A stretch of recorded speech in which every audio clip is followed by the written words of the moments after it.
Good morning, everybody. Distinct participant, respect, colleagues, and honor guys.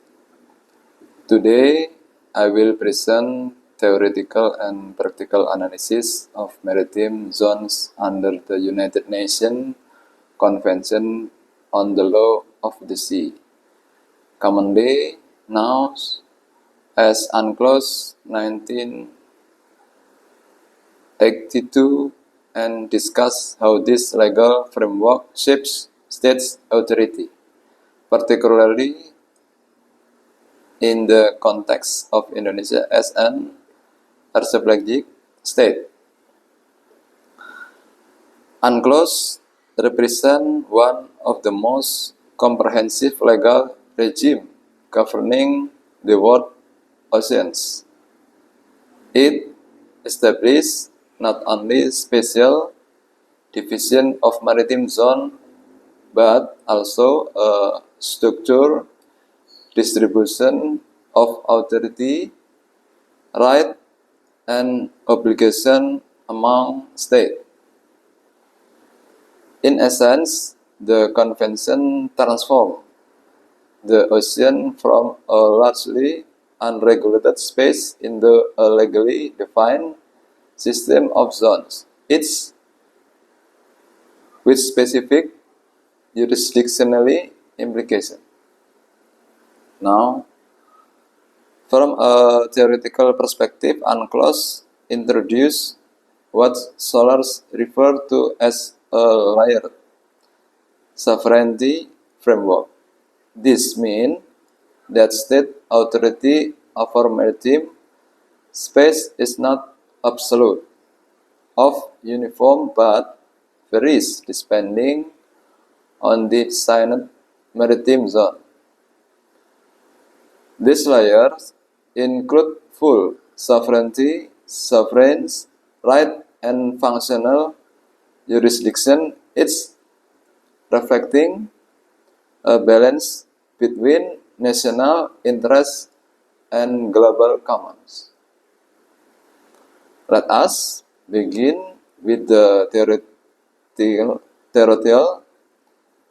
See, under UNCLOS, coastal states exercise full sovereignty over their territorial sea extending up to 12 nautical miles from their baseline.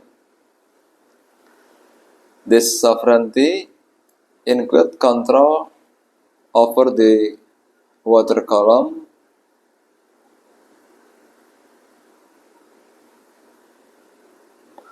seabed, subsoil, and even the airspace above. However, this sovereignty is not without limitation. The Convention recognizes the right of innocent passage, allowing foreign vessels to traverse territorial water and long as they do not threaten the peace, security, or order of the coastal state. This limitation illustrates an important theoretical principle even in zone of full sovereignty. International law imposes constraints to ensure global maritime mobility. In other words, sovereignty is not absolute but conditioned by the need for international cooperation.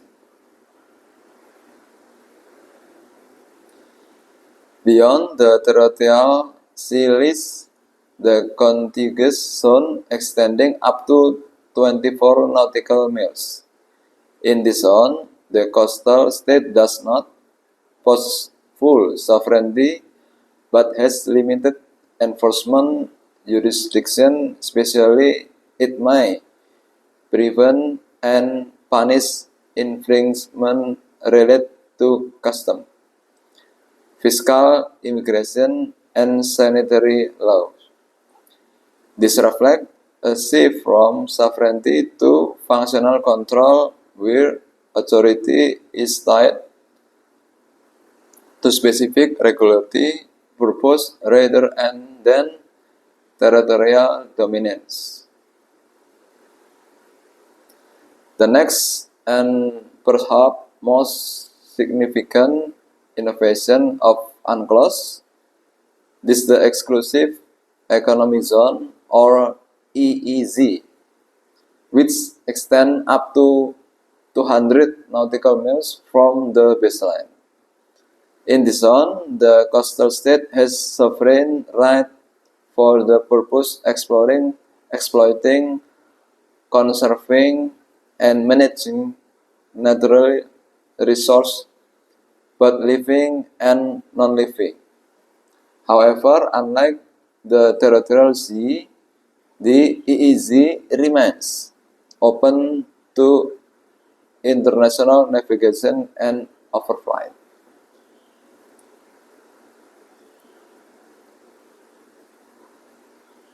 This duality makes the EEZ a hybrid legal space. It is neither fully sovereign or completely free. Instead, it represents a compromise between the traditional doctrine of freedom of the sea and the growing demand for resource control by coastal states. Further seaward, the continental shelf regime grants coastal states exclusive right over the seabed and suboil for resource exploitation. This right may extend beyond 200 nautical miles if certain geological criteria are met. Importantly, this right exists independently of occupation of proclamation, reinforcing the legal principle that natural prolongation of land territory determines entitlement.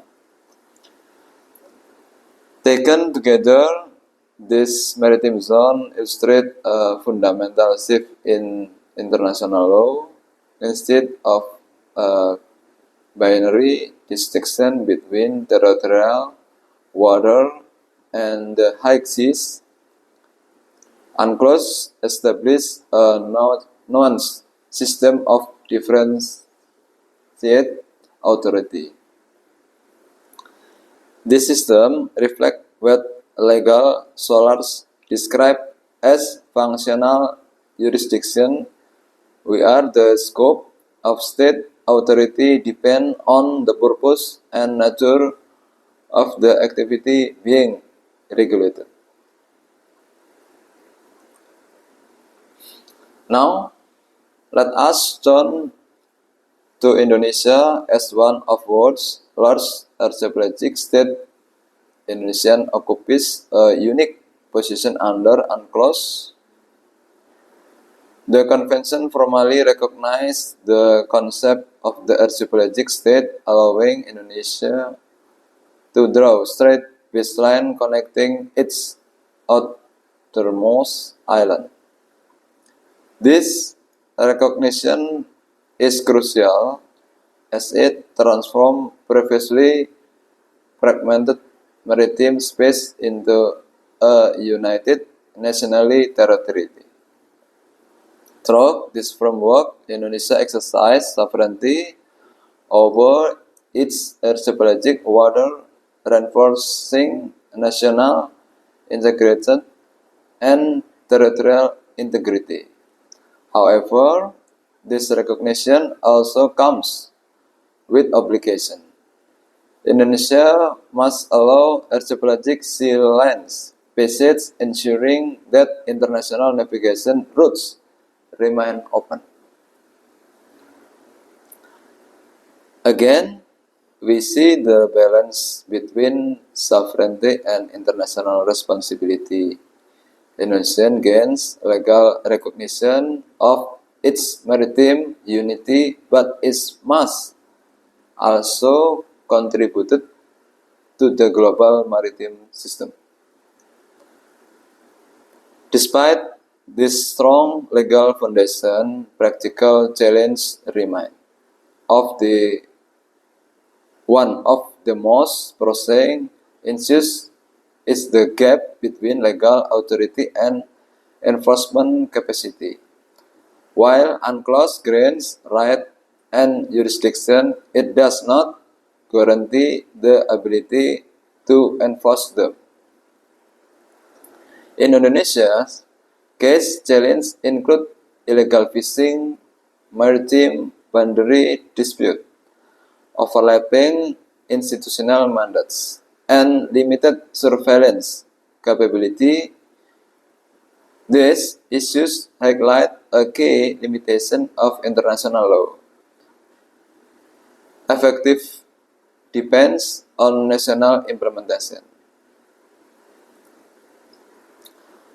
To address this challenge, several rational strategies can be proposed. First, Indonesia must strengthen its domestic legal framework to fully align with UNCLOS provisions. This includes clarifying the legal status of electronic evidence in maritime enforcement and harmonizing regulation across sectors. A coherent legal system is essential for ensuring consistency and legitimacy in enforcement action.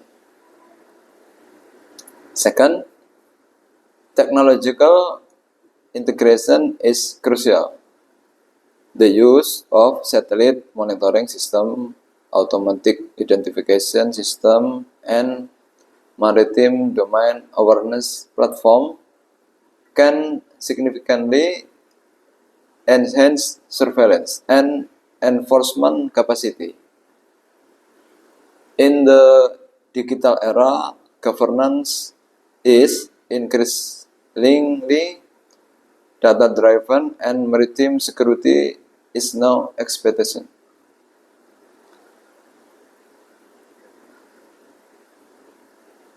Third, institutional coordination must be improved. Currently, multiple agencies share responsibility for maritime enforcement, including the Navy, Coast Guard, and Fisheries authorities. Without effective coordination, this fragmentation can lead to inefficiency in jurisdictional conflict. A more integrated governance models is needed to ensure unity of command and operational effectiveness. Fourth, Indonesia should strengthen its maritime diplomacy. Many maritime issues, particularly boundary dispute, require negotiation and cooperation rather than unilateral action. By actively engaging in regional and international forums, Indonesia can promote peaceful dispute resolution and reinforce its legal position. Finally, the adoption of a blue economy approach offers a sustainable pathway forward rather than focusing solely on resource extraction. This approach emphasizes ecological balance, long-term sustainable and inclusive economic growth. It aligns national interests with global enforcement responsibility. In conclusion, UNCLOS provides a comprehensive legal framework from regulation maritime zone and defining state authority. It has established a system of layered jurisdiction that balance sovereignty with international cooperation. For Indonesia, this framework over both opportunities and responsibilities as an aristocratic state. However, this effective of this system ultimately depend on national capacity. Legal recognition alone is not sufficient. It must be supported by strong institutions, advanced technology, coherent regulation, and strategic diplomacy. Therefore, the future of Indonesia maritime governance lies not only in adhering to international law, but also in strengthening in ability to implement and operationalize that law in practice. Thank you for attention.